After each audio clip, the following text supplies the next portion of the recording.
Всех рада приветствовать сегодня на нашей встрече Якшембе Яшляр Кишасе. Вот мы только что ходили поддерживать наш хоккейный клуб «Нефтехимик». К сожалению, мы проиграли, но мы очень яро поддерживали нашу хоккейную команду. Мы являемся фан-клубом «Нефтехимика», Нижнекамского «Нефтехимика». Все знаете, наверное. Также вот у нас вчера прошла новогодняя вечеринка уже от Рахат Кишлере. Очень много мероприятий проводим для вас, для того, чтобы вы объединялись, помогали друг другу, проводили сами также мероприятия. Если есть какие-то предложения по тому, куда-то сходить или еще что-то, какие-то активности, вы, конечно же, не стесняйтесь. В чате, надеюсь, все есть. Пишите предложения на новогодние там каникулы. Кто-то, возможно, останется в Москве, можно в каток сходить, да, Айдар? Вот Айдар организовывает часто походы на каток. У нас очень много разных активностей, начиная от катка, бачаты, татар-мафии и разных походов в театр. Также вас привлекаем на все эти наши татарские мероприятия, посещайте, надо узнавать, если вы что-то не знаете о татарской культуре. Наша самая главная миссия – это поддержание татарского языка, татарской культуры в Москве. Мы для этого проводим наши встречи. Мы анонсировали встречу с представителями Всемирного конгресса татар. Но знаете, наверное, может быть, слышали о том, что вчера произошло не очень радостное событие в Казани. Прилетели там 8 беспилотников в Казань, из которых там 6 попали, к сожалению, по жилым домам. И вот в связи с этим наши казанские друзья срочным образом уехали к своим родным, близким. В Казани было объявлено, на 2 дня отменили все массовые мероприятия, все решили, ну, как бы остаться дома, это понятно, это максимально лучше в связи с безопасностью. И вот они тоже решили, к сожалению, вот они попросили у вас у всех прощения, то, что они не смогли приехать, доехать, но на следующий год весной мы отдельно проведем встречу. И также они приглашают вас всех на новогодние каникулы в Казань. Я надеюсь, бармаким Казанга бара Янгайлда. Кто едет в Казань? Это тоже. У нас, если кому-то нужно показать Казань, мы можем показать вам. Я тоже такая, да-да-да, пошлите, соберемся. Если что, там можем в чате также пишите, можем собраться вместе. Кто самый популярный, самый активный и самый влиятельный?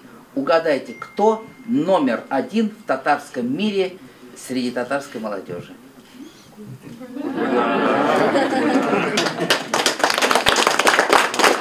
Это все благодаря вам.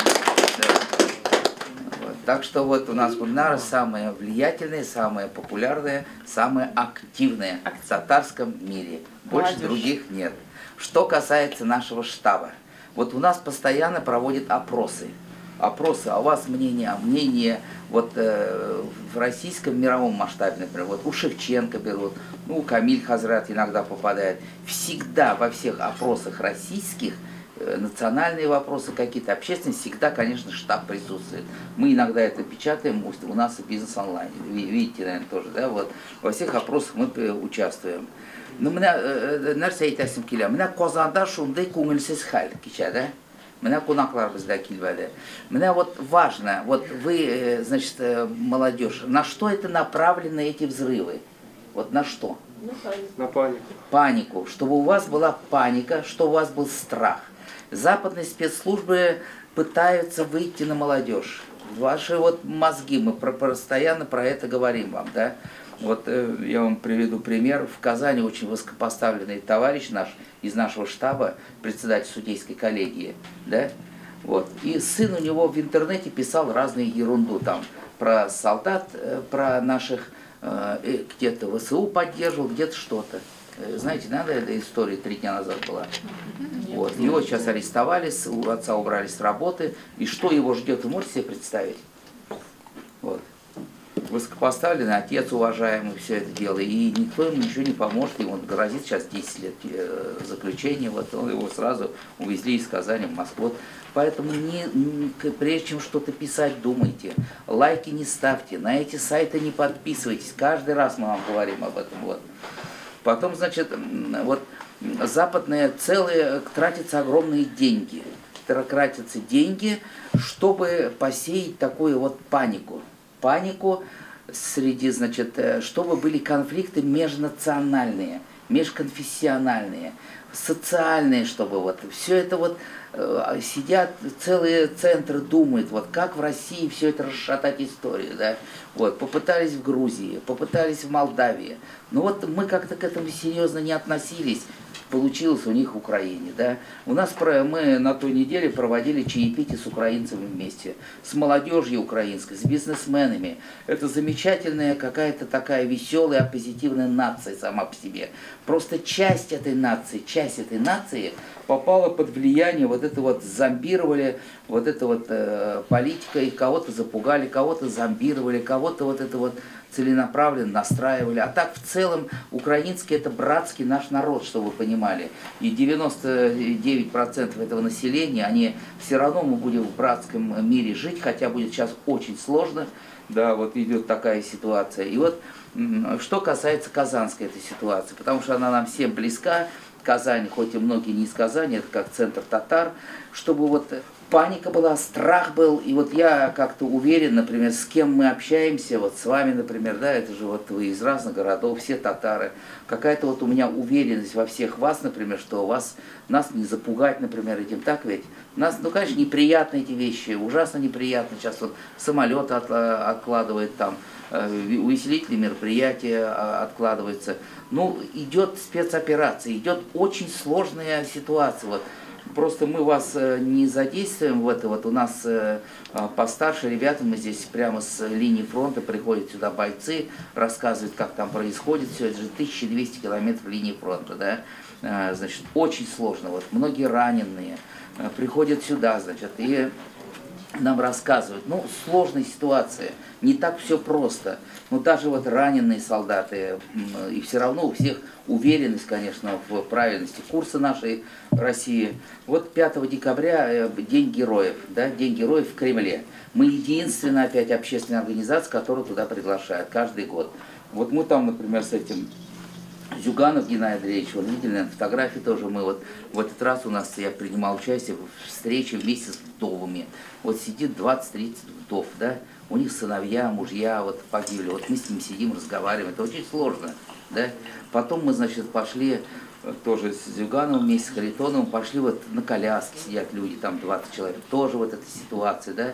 Или видели, например, Путин подошел после встречи к солдатам, человек 30 там стоял, видели, наверное, да, которых у всех слепые, они все пострадавшие, все слепые, вот он за руку берет с ними, здоровается, ну, вот это вот результаты этой войны, уж такая вот грустная история. Но она реальная, она рядом с нами.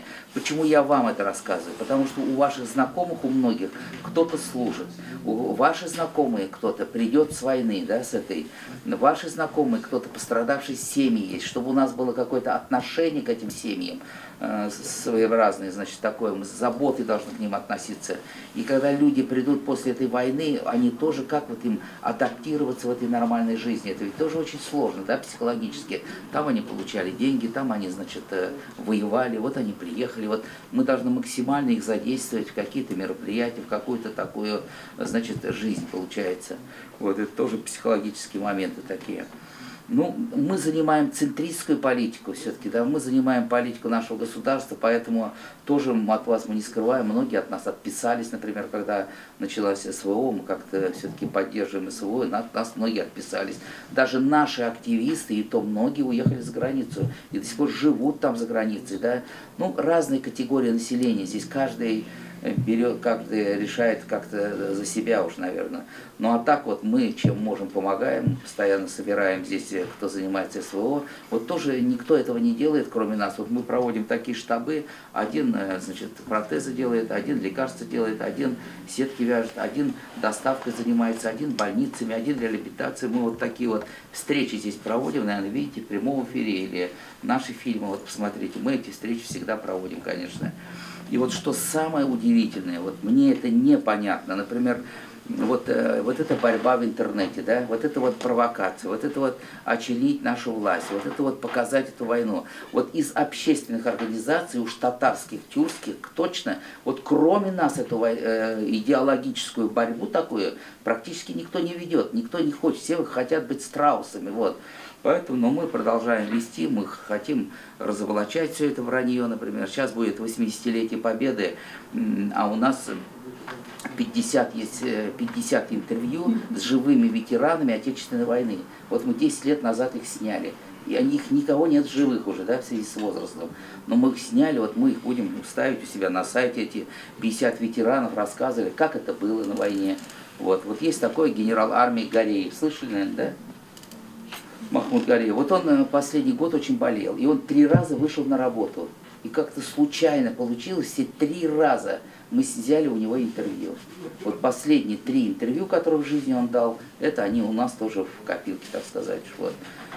Поэтому мы вот видео, все-таки у нас YouTube будет, не будет YouTube, я не знаю. У нас на сегодняшний день вот 5000 роликов, можно представить, да? 50 000 подписчиков. Нас в день смотрят 100 000. Вот ни в татарском, ни в мусульманском, нигде в мире такого нет. Вот, поэтому вот, мы достаточно такие популярные, продвинулись. Вот, или федеральные сабантуи, например. Вот я еще раз вам говорю, давайте ездить на эти федеральные сабантуи, потому что на них из московской окружения больше никто не ездит. Вот, или я, или Гульнар, мы одни ездим на эти сабантуи, больше никто не ездит. У нас большое количество, основная часть мусульмане, мы всегда стараемся приглашать Коран Хафиза, и, значит, он может ответить на все ваши вопросы, и ответит правильно, как сказать, он не ошибется. Вот, поэтому, вот, чтобы у нас все было хорошо, сегодня наша задача пообщаться, познакомиться, много новых людей. Зовут меня Рамис, с кем не познакомился. Мы открыли недавно онлайн-магазин продажи халяльной продукции. В том числе это колбасы, копченые, полукопченые, мясо, вот, а также домашняя заморозка. Вкусная, ну, там, пельмени, манты, люля, вот в том роде. Открылись мы недавно, вот, но занимаемся именно вот так как я сам в Нижегородской области, села Рябушкино, он что-то знает, слышал. Может, кто-то из Нижнего Новгорода? Вот, да. И у нас такое вот село, у нас вот, так скажем, большинство занимаются мясом, то есть казы, наверное, многие пробовали, вот.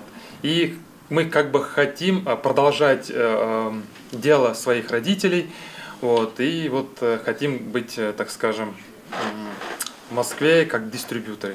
Вот. У нас есть онлайн-магазин в Телеграме, если кому интересно, могу показать, можете подписаться. Вот. И мы будем очень рады, если вы нас поддержите, вот, так как мы еще только начинаем, и вот эта помощь для нас будет как бы, нам будет очень приятно.